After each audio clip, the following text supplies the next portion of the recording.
continuation of teaching and learning, November 14th. Next item is curriculum handbook changes for 18-19. The first item is special education. Really, it's only a name change. As we're moving to the Math 1 curriculum next year, is to make sure that the special ed and the gen ed curriculum align. So instead of Foundations of Pre-Algebra and Geometry, it's going to be called Foundations of Math 1 Prep. Right. Pretty straightforward. Second one, World Language, Honors Heritage Spanish 2. It's a mouthful, I just realized. So right now, our students that enroll in Heritage, there is no option for an honors course in every other language. So we have an honors Spanish 2 and we have an honors French 2. Okay. So the students that go into this course then don't have the ability to earn the honors weight.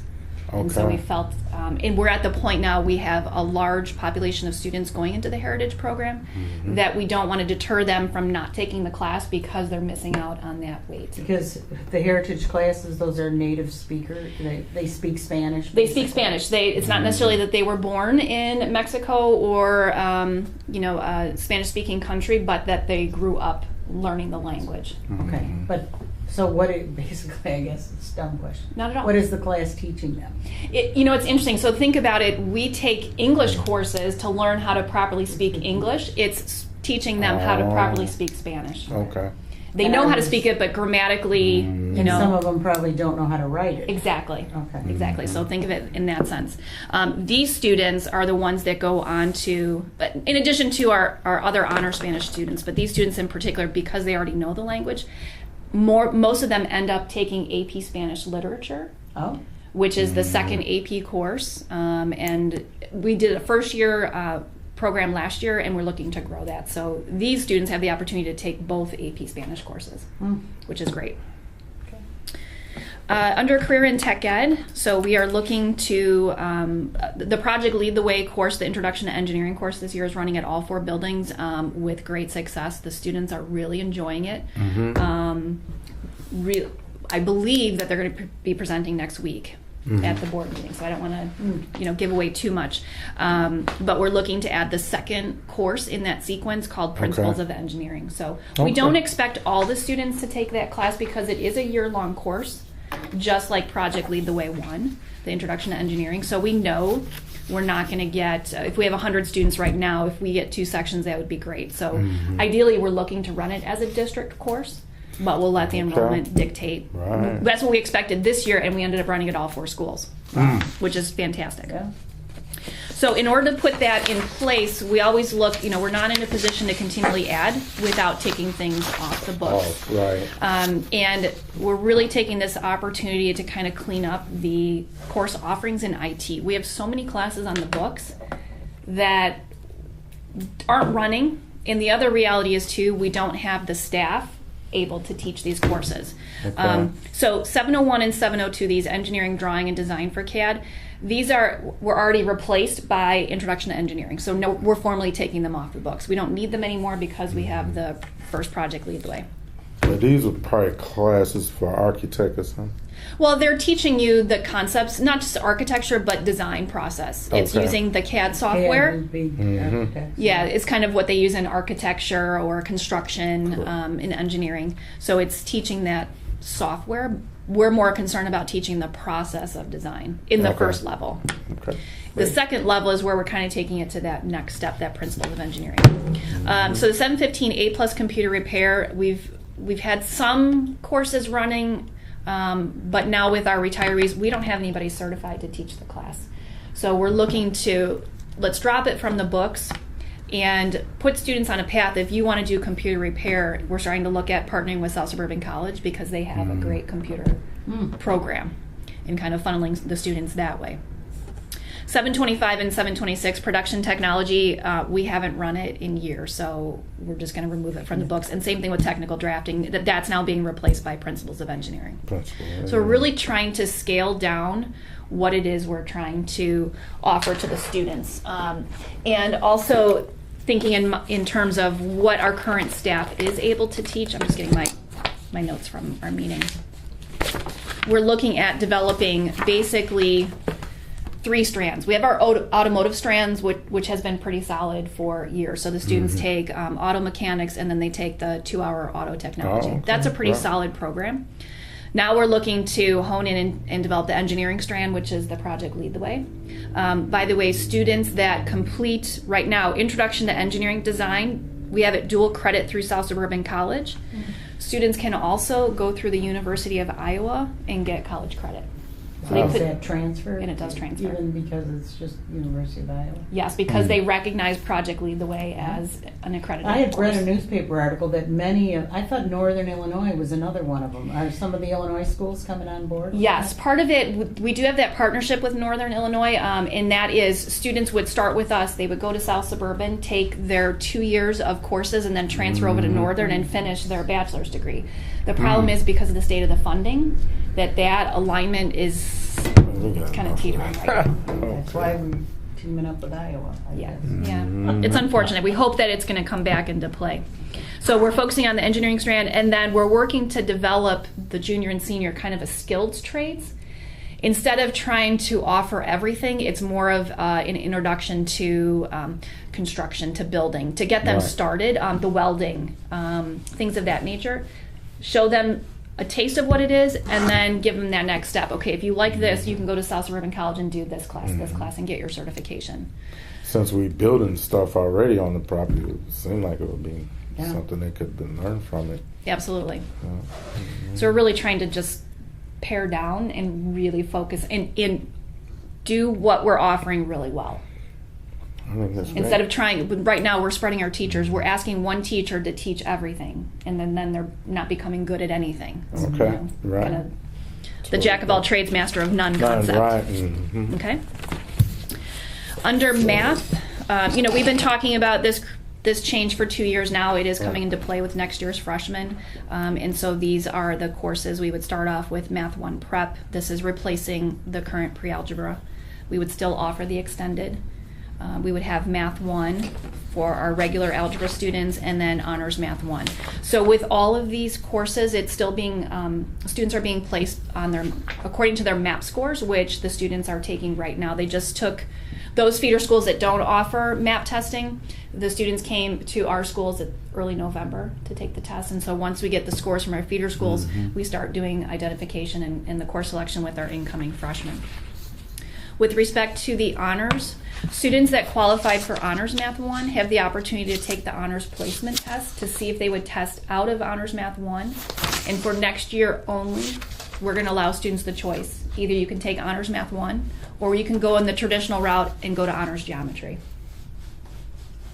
Because Honors Geometry is still on the books for our current students, that we're offering the students the choice. Both routes will still get the student to calculus. Right. It's just in this transition, parents are some of our parents are more comfortable understanding the traditional track and are unsure of this kind of integrated route. We did the same thing when we transitioned to physics first. So Personally, I think the kids are better served just taking the Honors Math 1, but that's my opinion. yeah. And again, I don't want to be the one to have to choose for the parents. You're right, the parents will be... Yes. And it's a 1 year gap. Yeah. Next year, Honors Not Geometry choice. is not going to be offered.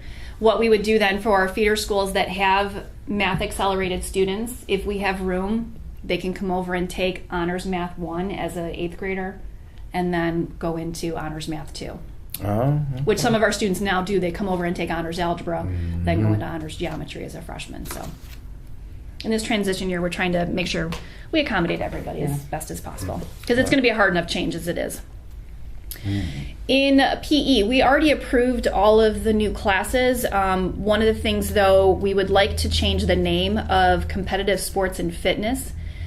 Counselors and students are getting confused between that and Competitive Team Sports, which is actually a junior-senior class. So they want to change the freshman Competitive Sports and Fitness to Freshman Training and Sports Development, just to make it clear if you're okay with that. Okay. Now, one thing I did not have in your handout over the weekend, because we just discussed it at Teaching and Learning, it's kind of a last-minute entry, is in the realm of social studies. Colin has done a lot of research, had conversations with his teachers, looking at our data and looking at trends across the country. AP European History enrollment is not as high as some of our other AP courses. So let me kind of backtrack. Right now, some of our freshmen take AP Geography. Mm-hmm. Then they go into AP European History, which is two completely different content. You're in human geography, you're talking about how civilization started and how the economy and the geography impacted where people lived. Then they jump into European history, which goes all the way back to the time of Aristotle and Descartes, and you're studying philosophy and medieval times, and very disjointed. Back in 2013, the pass rate of AP European across the country was about 64%. Well, since then, the College Board has revised that curriculum, as well as all the other social studies curriculum, that in 2016, the pass rate dropped to 52.6%. So it is a harder test, and less students actually take that course. So what Colin is proposing is to change the sophomore course to AP World History, which is more aligned to what the students learn in human geography, so that there's a better transition into the content. In terms of enrollment across the country, almost 3 times as many students enroll in world history as they do European, and the pass rate is about the same. So we know that the test is a little bit easier for students, and more students are taking that course. So for next year, actually for the next 2 years, we would like to offer students the option, sophomore year, to take either world history or European history. We would actually also put European history back into the 12th grade, which is where it was, I think, back in 2010. It was a senior course, and we brought it down to the sophomore course. We're going to move it back up to senior year and give seniors the option of taking that class as well. Okay. Questions about that? How many years of social studies do they need for graduation? They need 2.5. They have to take some form of American history. Now the new, it was econ, now it's going to be civics, starting with next year's freshmen. That's a good idea. Yep. So, and then they need another year. Most of our students take some form of world history their sophomore year. So usually all of our sophomores and juniors take some form of history, and then probably about half of our seniors take the econ over the summer. We'll start offering government or the civics class this summer. Okay. Those are our curriculum changes if you accept. I'll bring those to the board For me. next week. Okay. I do have one other item I want to start talking about, and you'll see it if you haven't seen it yet, coming up in Dr. Kendall's evaluation, is our new alternative education program. I don't know if you've had a chance to read that, but let me kind of talk a little bit about what we're doing. Right now, our current alternative education program is twofold. For students that transfer in after the 10th day, if they're freshmen or sophomores, they go into what we call Delta Day. So it's a program that we house at Hillcrest, where they come in and they actually take their coursework online through a software called Edgenuity. The goal is for those students to try to recover the credits that a normal freshman or sophomore would earn, and then transition back into the day school starting in January. Okay. I would say probably 60% of our kids actually do transition back. Some of them don't because they don't make enough progress in their courses. So if they don't make enough progress, you can't just insert them back into second semester. So then they stay in Delta? They do stay for the rest of the year. How many stay? Anybody stay beyond that year, or is it? Sometimes. It's It is possible that a necessary. freshman will come back sophomore year. Okay. Yeah, we try not to, but behavior, attendance, So we're getting 60% of the kids back where they're supposed to be. Yes. In a semester. Yes. That's pretty That's good. great. We've had one case last year where a student did so well, we actually transitioned, I believe it was him back at the quarter. So he got right back into where he was supposed to be at the quarter instead of waiting until the semester. And this is because they enroll late? They enroll late. Okay. Without grades in progress, number No. 2, and number 3, the parents accept it. We can't force them to go into Delta, but we tell them, especially if they've been sitting at home and they don't have grades, that this is their best opportunity to at least get some credit. Right. Those students that come to us with grades in progress, we fit them into the day school, the traditional school, as much as possible. The second program we run is for students that transfer in after the 10th day, but they're juniors and seniors. They come to Delta Night.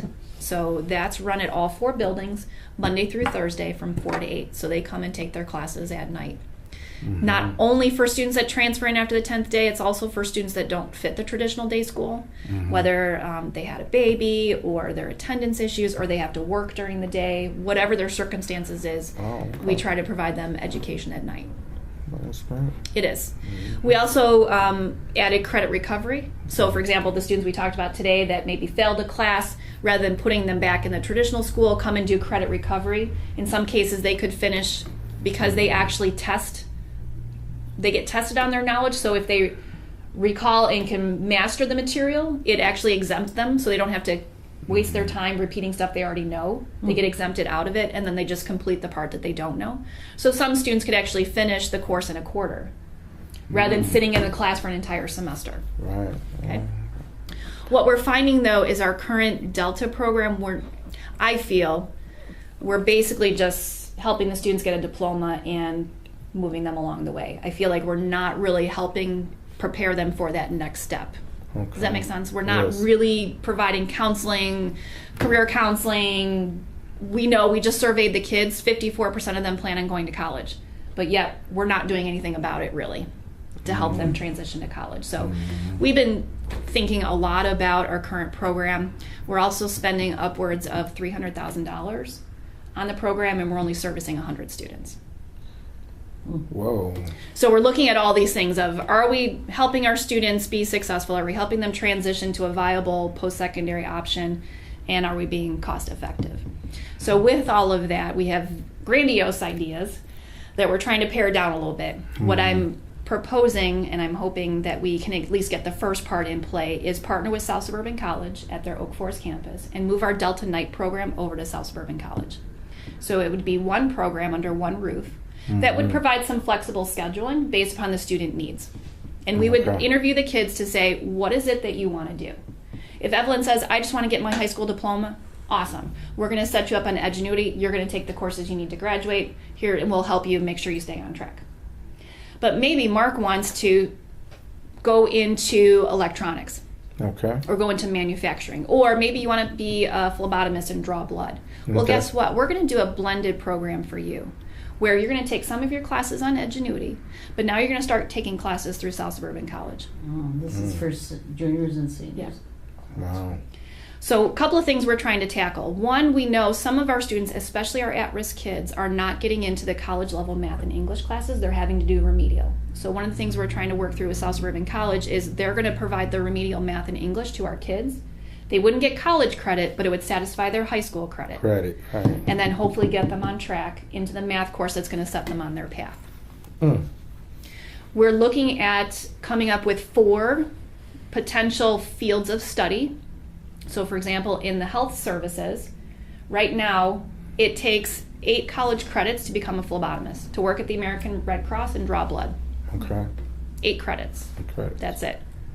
One of the classes, I believe, is medical terminology that we would love to have South Suburban run. We'll send you our kids. We get the dual credit. Kids count it as an elective. They'd start getting work towards their certification. Wow. You guys make tremendous. I'm very pleased. I hope it works, Mark. I mean, this is our you're lofty... trying to do something that fit the kids today. A lot of kids don't want to go to school and spend hours in there. Some parents just don't have the money to do it. Right. I understand. And it's kid-driven. Exactly. I mean, the South Suburban, I took my master's at the Oak Forest campus. It's a great building. It is a great building. It's right here. It's basically in our backyard, you know. Yes. They have a beautiful manufacturing room with brand new equipment, small engine equipment, that they can't even get enough students to fill the classes. So we could, our kids would have that kind of hands-on. They'd have access to it. So one of the things that we're looking also to create, so South Suburban offers a class, it's called OSC, Student Success, something, I'm forgetting the acronym, but basically it's an introduction to how to be successful in college. So we want them to craft the class for us so that students get to see all the different labs that they have. They have an electronics lab, they have the manufacturing lab, they have the maker space.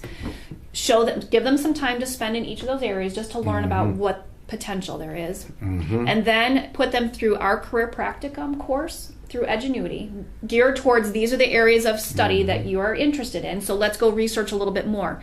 The end product of that course is they're going to create a plan of how to get whatever it is that they want, a certification, an associate's degree, whatever. And that's almost creating an individual IEP for each of our alternative education students. Wow. With a flexible schedule that, you know what, if you don't have a job, you don't get to come to school at night. You're going to come to school during the day. Because we found kids are sitting at home, they're not working on their classes. Right. We know they don't have a job. They're not going to make progress if they're not working on their coursework. Right. So you're going to come to school during the day. One of the things we have to figure out is transportation, because right now the kids get themselves to their home school. We're going to have to provide transportation. If you have a car, then maybe you start in the middle of the day or you come to the evening. Or if you have a job, we're going to give you work program credit. Then you're going to come to school, take your remedial math, start on your certification class, and take your Edgenuity classes. But structure it like college. Monday, Wednesday, Friday, you're doing this, and Tuesday, Thursday, you're doing that. Right. I'm hoping, I mean, I know it's really lofty, but we're super excited about it.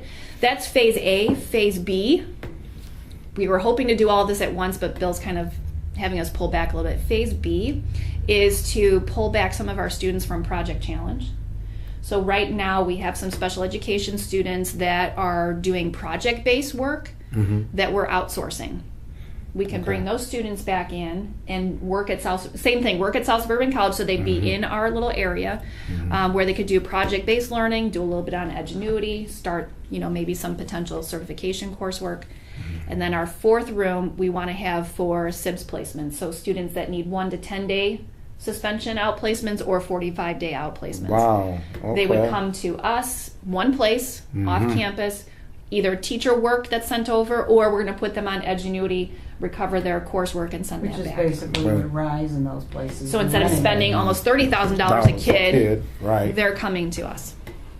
Because, we've talked about that for years, and the problem was always you didn't have space. Yes. When you go out there looking for buildings, I remember one of the superintendents wanted us to spend, I don't know how many millions of dollars to buy a building that was like in Orland. Yes. Well, you got to get people back and forth. Then there's money on top of money, and so it didn't happen. Right. Wow. So there's as you can see, there's a lot of moving there. parts, a lot of potential. Some of the unknowns right now, I've got a meeting set up with South Suburban next week, because one of the things is the space and how much are you going to charge us for rent, and the courses that we want to have you teach, how much are you going to charge? Are you going to charge us? Can kids use their free classes? So all those kind of parameters we're working out right now, but I'm super excited about it. I know my team is excited, the ones that are working on it. Can they apply for the Pell Grant or something like that? Well, the state actually have offered, I don't know if they're still offering an alternative education grant that I know District 218 used to start their Delta Academy. Certainly because we're talking about our at-risk and probably a good chance our low-income kids, we could shuffle Title I. And if we have special ed, we can use IDEA grant money. So it's figuring out all that dollars. We're of the mindset, we don't want to do this if it's going to cost us we know it's going to cost us a little bit to start up. As long as it doesn't cost us too much to make the transition and it's better for kids, we're going to do that. The other piece of the puzzle, too, is we know we're taking the credit recovery away from the buildings. We want to offer a 9th period credit recovery in each building. So for those students that need an honors geometry or a physics class, you're going to go 9th period 4 days a week, take your class, and when you're done, and put another student. Would be an online thing? It would be online. Okay. Well, So there would that be is another just teacher. great. We would need one teacher to monitor the room, but you really wouldn't need a it's physics teacher, Nope. a math teacher, an English teacher. No. Wow. So Wow. I wanted to kind of talk through that a little bit, because you're going to see it, like I said, it's ongoing in his goal sheet. We're really trying to get a handle on it because we want to be able to present it to you once we have confirmation from South Suburban as far as all the extra costs that may or may not be there. We don't even know. We would really like to get this in place for the fall. Wow. But if we sending students to them now as juniors and seniors, it might increase their enrollment from us. Oh, no doubt it will. Right. No doubt it will. So then they And can- I really believe that campus is underutilized. It is. In general, I think they built it, Yep. and they can't get anybody to go. Can we have a tour of students go through there and maybe get an idea about the campus? Because be honest with you. I didn't know anything about We can it. organize, an opportunity to go over and see what they have to offer. I was blown away. I didn't realize the programs that they have. Yeah, I mean, I just sat in a couple of different classrooms that were like our classrooms. Right. I didn't get a tour of the building, but it's a good-sized building. It is. They actually have in their electronics room. So basically, I believe it's 6 credits, and the students can get a cabling certification. So See that? Man, that is... Yeah. what we need to figure out is, okay, a student has this certification, what jobs can they go to? That's the piece we're still trying to develop. So it's really clear to a student, if you want to work for the Geek Squad or you want to work for Xfinity, this is the certification you need, and now here's the classes you need to take to get there. So, We're trying to map that out so it's really clear. But anyway, they have a room in their electronics suite that's basically studs. So the students, they hang drywall, so the students learn how to drill the hole, to put in the video cabling, to hang cameras, to hang TVs, to hang monitoring systems, and then they take it Which home. is really huge these Absolutely. days. Everybody's Oh, God. getting a camera. Look at that thing. Right. You know, And people don't know how to do it. Exactly. They know how to work it, but they don't know how to put it in. Yes. That's the, Yeah. So it's trying to find the niches. But that's the practical side. Like Mark said, the kids that they don't want to go to college, they don't have the wherewithal to go to Yep. college financially or mentally, whatever it may be. Right. And I think, in general, when you talk junior college or especially South Suburban, they can't be bothered. I'm not going to South Suburban. I'll go to Moraine. Why? Why? Yeah. Why?